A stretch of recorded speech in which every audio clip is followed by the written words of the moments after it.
તો અંબાજીમાં ગબ્બર પરિક્રમા મહોત્સવનો આજે ત્રીજો દિવસ છે। આજે ચામર યાત્રા અને ધ્વજા યાત્રાનું આયોજન કરવામાં આવ્યું। મહાઆરતી કર્યા બાદ પરિક્રમા મહોત્સવનો પ્રારંભ થયો। 51 પાલખી પણ પરિક્રમા પથ પર ભક્તો લઈને નીકળ્યા।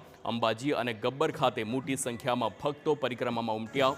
તો ગબ્બર ખાતે આદિવાસી સમાજ અને આદિવાસી શાળાના બાળકો દ્વારા ખાસ નૃત્ય કરવામાં આવ્યું। તો 2 દિવસમાં 4.25 લાખથી વધુ ભક્તોએ દર્શન કર્યા છે।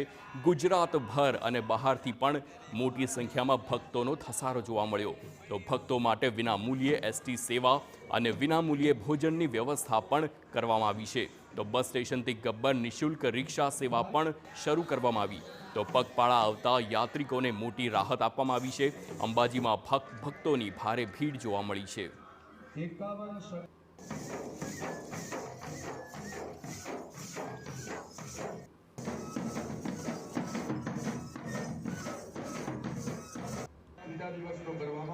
આજે માતાજીની ચામર યાત્રા અને ધ્વજા યાત્રા હતી।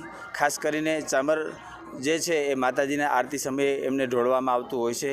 એ ચામર 51 ચામર લઈ અને 51 શક્તિપીઠ પરિક્રમા કરવામાં આવશે અને ત્યારબાદ જે ચામર છે એ એક મંદિરે મૂકવામાં આવશે અને પૂજારીઓ દ્વારા જ્યારે પણ આરતી થાય છે ત્યારે માતાજીને વિશેષ ચામર ઢોળવામાં આવે અને દરેકનું કલ્યાણ થાય એવા શુભ ભાવથી પૂજા અર્ચના કરવામાં આવે છે।